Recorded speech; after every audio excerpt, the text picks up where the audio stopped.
ಇಂದೇ ಡೌನ್ಲೋಡ್ ಮಾಡಿ ಮತ್ತು ನಿಮ್ಮ ನೆಚ್ಚಿನ ಶೋಗಳನ್ನು ಆನಂದಿಸಿ.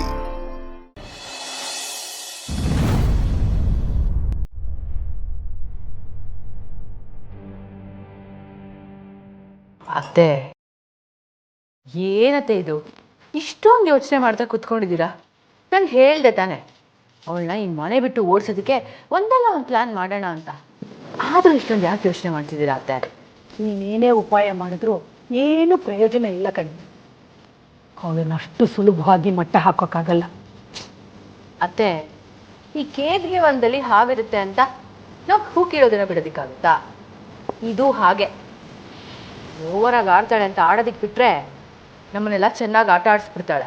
ಈಗಲೂ ಅವಳು ಅದನ್ನೇ ಮಾಡ್ತಿರೋದು. ನೀನು ಸಿದ್ದು ಅವಳನ್ನ ದೂರ ಮಾಡಬೇಕು ಅಂತ ತಾನೆ ನಾವು ಶಾಸ್ತ್ರಿಗಳನ್ನ ಕರೆಸಿ ವ್ರತ ಪೂಜೆ ಅಂತ ನಾಟಕ ಮಾಡಿದ್ದು. ಆದರೆ ಈಗೇನಾಯ್ತು? ಅರಳಿ ಮರಕ್ಕೆ ಬೇವಿನ ಮರ ಸುತ್ಕೊಂಡಾಗೆ ಇದ್ರ ಜೊತೆಯಲ್ಲೇ ಇದ್ದಾರೆ. ಜೊತೆಗೆ ಈಗ ಅವಳು ಪ್ರೆಗ್ನೆಂಟ್ ಬೇರೆ. ಅದು ಅಲ್ಲದೆ ಈ ಮನೆಯಲ್ಲಿರೋಳು ಎಲ್ಲರೂ ಸಪೋರ್ಟು ಅವಳಿಗಿದೆ. ಆಗಲೇ ಅತ್ತೆ ಅವಳ ಪಕ್ಷ ಸೇರ್ಕೊಂಡ್ಬಿಟ್ಟಿದ್ದಾರೆ. ನಿಮ್ಮ ಮಾವ ಯಾವಾಗ ಕುರ್ಚಿನ ಅವಳ ಕಡೆ ತಿರುಗಿಸ್ಕೊಂಡ್ಬಿಡ್ತಾರೋ ಅಂತ ಹೆದರಿಕೆ ಆಗ್ತಿದೆ. ನಿನ್ನ ಗಂಡ ಮೊದಲಿಂದಲೂ ಅವಳ ಕಡೆನೇ ಸಪೋರ್ಟು. ಇವರೆಲ್ಲ ಸೇರಿ ಅವಳ ತಲೆ ಮೇಲೆ ಕೂರಿಸ್ಕೊಂಡು ಮೆರವಣಿಗೆ ಮಾಡ್ತಾ ಇದ್ದಾರೆ. ನಾವಿಬ್ರು ಏನ್ ಮಾಡೋಕ್ಕಾಗುತ್ತೆ ಹೇಳು? ಅತ್ತೆ, ಇಷ್ಟಕ್ಕೆಲ್ಲ ನೀವು ಇಷ್ಟೊಂದು ಹತಾಶರಾಗ್ಬಿಟ್ರೆ ಹೇಗೆ? ಇನ್ನೇನ್ ಮಾಡ್ಬೇಕು ಅಂತಿದ್ಯಾ ನೀನು? ನಾವಿಬ್ರು ಏನೇ ಪ್ಲಾನ್ ಮಾಡಿದ್ರು ಅವ್ರಿಬ್ಬರನ್ನ ದೂರ ಮಾಡೋಕ್ಕಾಗಲ್ಲ ಅಂತ ನನಗೆ ಚೆನ್ನಾಗಿ ಅರ್ಥ ಆಗ್ಬಿಟ್ಟಿದೆ. ಅವ್ರು ಇಷ್ಟ ಬಂದಂಗೆ ಆಟ ಆಡ್ತಿರ್ತಾರೆ. ನಾವಿಬ್ರು ಅವ್ರನ್ನ ನೋಡಿ ಚಪ್ಪಾಳೆ ಹೊಡ್ಕೊಂಡು ಸುಮ್ಮನೆ ಇರ್ಬೇಕಷ್ಟೇ.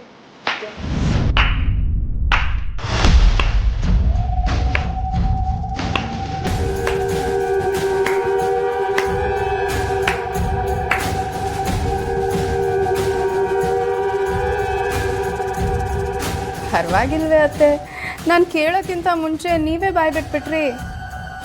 ನಾನೇನು ಬಾಯ್ ಬಿಟ್ಟೆ? ಅತ್ತೆ, ಕಳ್ಳನ ಮನ್ಸು ಹೇಗೆ ಅಂತ ನನಗೆ ಚೆನ್ನಾಗಿ ಗೊತ್ತು. ಆದರೆ ಇಂಥ ಬುದ್ಧಿ ನಿಮಗೆ ಯಾಕೆ? ಹೇಳಿ, ಯಾರು ಮುಂದೆ ಮಾತಾಡ್ತಿದ್ಯಾ ಅಂತ ಗೊತ್ತಾ ನಿಂಗೆ? ಎಲ್ಲ ಗೊತ್ತಿದ್ದೆ ಮಾತಾಡ್ತಿದ್ದೀನಿ ಅತ್ತೆ. ನೀವು ಶಾಸ್ತ್ರಿಗಳನ್ನ ಕರೆಸಿದ್ದು ನಿಮ್ಮ ಮಗನ್ನ ಉಳಿಸೋಕ್ಕಾಗಲಿ ಅಥವಾ ನನಗೆ ಒಳ್ಳೇದಾಗಕ್ಕಾಗಲಿ ಅಲ್ಲ, ನಮ್ಮಿಬ್ಬರನ್ನೂ ದೂರ ಮಾಡೋಕ್ಕೆ ಅಲ್ವಾ?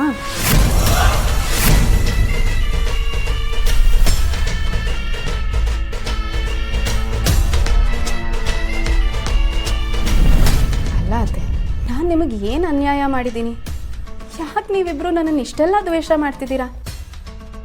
ನನ್ನನ್ನು ಸಿದ್ದು ಅವ್ರನ್ನ ದೂರ ಮಾಡೋದ್ರಿಂದ ನಿಮಗೇನು ಸಿಗುತ್ತೆ? ನಾವಿಬ್ರು ಖುಷಿಯಾಗಿರೋದನ್ನ ನೋಡಿ ನಿಮ್ಮಿಬ್ಬರಿಗೆ ಯಾಕೆ ಇಷ್ಟು ಹೊಟ್ಟೆ ಕಿಚ್ಚು? ಮಾತೆತ್ತಿದ್ರೆ ಸಾಕು ನಿಮ್ಮಪ್ಪ ಅಮ್ಮ ಸಂಸ್ಕಾರ ಕಲಿಸಿಲ್ವಾ ಅಂತ ಹೇಳ್ತಿರ್ತೀರಲ್ಲ. ಅತ್ತೆ, ನಿಮ್ಮ ತಂದೆ ತಾಯಿ ಇದೇ ಸಂಸ್ಕಾರನ ಹೇಳ್ಕೊಟ್ಟಿರೋದು ನಿಮಗೆ? ಏನು ನೀಲು ಅವರೇ, ನಿಮ್ಮ ಅಪ್ಪ ಅಮ್ಮನೂ ಇದೇನ ಹೇಳ್ಕೊಟ್ಟಿರೋದು? ಅತ್ತೆ, ನಿಮ್ಮ ಕಣ್ಣು ಮುಂದೆ ಒಬ್ಬ ಜೋಡಿ ಖುಷಿಯಾಗಿರಲಿ ಅಂತ ಆಶೀರ್ವಾದಿಸೋದ್ಬಿಟ್ಟು ಬೇರೆ ಮಾಡೋಕ್ಕೆ ನೋಡ್ತಿದ್ದೀರಲ್ಲ, ಯಾಕೆ? ಇವತ್ತು ನನಗೆ ಉತ್ತರ ಬೇಕೇ ಬೇಕು. ಹೇಳಿ.